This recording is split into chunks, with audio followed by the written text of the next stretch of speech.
The strangest phone call of my life came on a Tuesday afternoon while I was sitting alone in my office, reviewing quarterly reports. "Congratulations, Mr. Harrison," the cheerful voice on the other end said.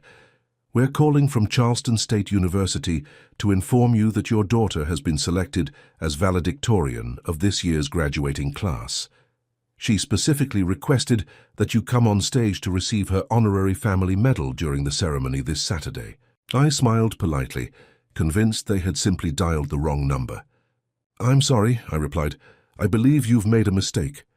There was a brief silence before the woman asked, "Are you Mr. Adrian Harrison?" "Yes." "Date of birth October 12th, 1992? "That's correct." "Current address in Charleston?" "Also correct." "Then there is no mistake, sir." I laughed softly. "Ma'am, I'm 32 years old. I'm not married, I've never been married, and I don't have any children." The woman became noticeably quieter. "Sir, she gave us your full name, date of birth, and phone number. She's been waiting 4 years for this day." My heart skipped a beat. "What exactly is this student's name?" I asked.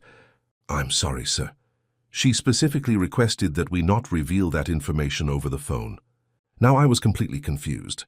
"Are you telling me a complete stranger has spent 4 years giving my personal information to her college?" "Not exactly," she replied. "She simply told us that if you ever said you didn't know who she was, we should tell you one thing." "And what is that?" The woman lowered her voice slightly before saying something that sent chills down my spine. "She said to tell you that your late wife kept her promise." For several seconds I forgot how to speak. My late wife? There was only one problem with that sentence. My wife had died 14 years ago. Her name was Emily Harrison, and she was the love of my life. We met when I was 19 years old and married 3 years later. Emily was the kind of woman who could make an entire room feel warmer simply by walking into it. She laughed loudly, cried during every animated movie, and somehow convinced me that burnt pancakes were better than perfect ones because they had more character. Unfortunately, cancer doesn't care how good a person you are. Emily passed away 6 months after her diagnosis, when I was just 18 months into our marriage. And before anyone asks, no, she was never pregnant, at least not that I knew of. I never remarried after losing her. The truth is, some people only fall in love once in their lifetime. I happened to be one of them. So when a complete stranger from a university mentioned my late wife's name and claimed that my daughter was graduating college, I was left staring at my office wall, wondering whether someone was playing the cruelest joke imaginable. Then the woman on the phone said something that changed everything. "Mr. Harrison," she whispered gently, "please come to the graduation ceremony. I don't think either of you should wait any longer." And for reasons I still couldn't explain, I said yes. For the next 3 days, I couldn't stop thinking about that phone call. I must have replayed every word in my mind 100 times. "Your late wife kept her promise." "What promise?" "Emily and I had no children. We never even had the chance to start a family. Cancer stole that dream from us long before we could talk about nurseries or baby names." The entire situation made absolutely no sense. By Friday evening, I had almost convinced myself not to go. Perhaps it was some elaborate misunderstanding. Maybe the girl's father shared my name, or perhaps someone had accidentally connected my information to another family years ago. Then I opened an old photo album I hadn't touched in nearly 5 years. There she was, Emily, standing barefoot in our kitchen, wearing one of my oversized college sweatshirts while holding a burnt birthday cake she had attempted to bake herself. I smiled despite myself. "You would have gone," I whispered to her photograph. Emily never ignored people who needed answers. And somehow deep down I knew this phone call wasn't a coincidence. Saturday morning arrived faster than I expected. Charleston State University was nearly an hour from my home. The campus was absolutely beautiful. White stone buildings, flowers lining the pathways, and proud families taking photographs with their graduating children. Watching parents hug their sons and daughters made me wonder what it would have been like if life had been kinder to Emily and me. Would we have been standing here today, celebrating our own child's graduation? The thought hurt more than I expected. As I approached the administration building, a young woman wearing a university staff badge smiled and immediately recognized me. "Mr. Harrison." "Yes." Her expression suddenly softened. "She's been waiting for this day for a very long time." There was that sentence again. Waiting. For me. Would you please come with me? She asked. As we walked toward the graduation hall, I couldn't help but ask the question that had been driving me crazy for 3 days. How long have you known about all of this? She smiled nervously. Honestly, sir, not very long. She only shared her story with us last month when she was chosen as valedictorian. And what exactly is her story? I'm afraid that's hers to tell. Before I could ask anything else, she stopped outside a large wooden door leading backstage. There's one more thing, she said quietly. What is it? Please don't leave before speaking with her. That sentence immediately concerned me. Why would I leave? Because most people would. Now I was even more confused. What could possibly make me walk away? Then she handed me a small graduation program booklet. At the top of the page was the name of the valedictorian, Sophia Grace Harrison. My heart skipped a beat. Harrison? My surname. I had never met another Harrison attending Charleston State University. There had to be some explanation for this. Does she know I'm here? I asked. The young woman smiled warmly. She's been looking toward the entrance every 30 seconds for the past hour. For some reason, that sentence broke my heart. As the graduation ceremony began, I quietly took my seat near the front row. Thousands of proud parents and family members filled the auditorium. Then the dean announced the valedictorian. Please welcome Miss Sophia Grace Harrison. The entire auditorium erupted into applause, and then she walked onto the stage. I stopped breathing. She looked exactly like Emily.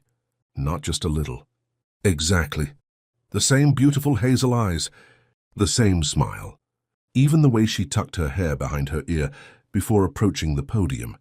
For one impossible moment, it felt as though my late wife had somehow stepped back into my life. My hands immediately began shaking. This wasn't coincidence. This wasn't resemblance. This was something else entirely.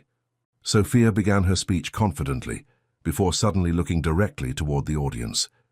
Toward me. Her eyes immediately filled with tears. Then she smiled. I've spent 22 years waiting to meet the most important person in my life, she said into the microphone. The entire auditorium became silent. People often ask me why I chose medicine as my career path. The answer is simple. Because one woman gave her life so that I could have mine. I felt my chest tighten. My mother told me that if I ever graduated from college, there was one person who deserved to hear my speech more than anyone else. She paused before continuing. My father. The entire audience turned toward me.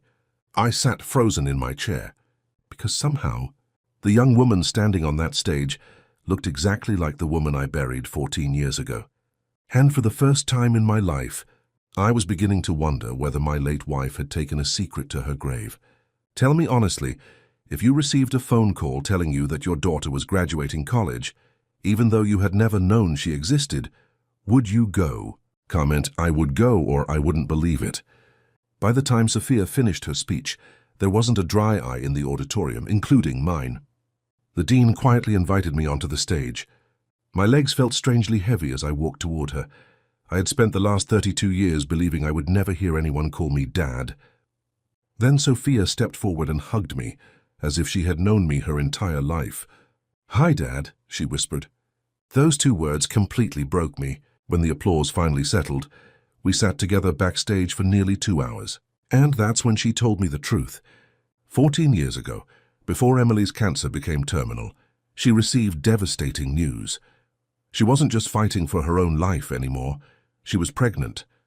The doctors warned her that continuing treatment would almost certainly end the pregnancy. Delaying treatment would drastically reduce her chances of survival. Emily made her decision without hesitation. She chose our daughter. The reason I never knew was even more heartbreaking. Emily discovered her pregnancy only weeks before my company's largest acquisition, a deal I had spent nearly 10 years building. At the same time, I was recovering from a severe spinal injury that had nearly ended my career. She knew I would give up everything to stay beside her, so she made an impossible choice. Before she passed away, she left Sophia in the care of her older sister, who legally adopted and raised her as her own daughter. Emily's final wish was written in a sealed letter that Sophia wasn't allowed to open until her 21st birthday. The letter simply said, When you graduate from college, find your father. He deserves to know that he became the greatest gift of my life. Emily didn't hide Sophia because she didn't trust me. She hid her because she loved me too much. She wanted me to have a future, if she wasn't going to be part of it. Sophia handed me that letter on the day of her graduation. I must have read it 20 times that evening. For 14 years, I thought cancer had taken everything from me. The truth? It hadn't. It had left me the most beautiful surprise imaginable. Sometimes life doesn't give us the endings we pray for.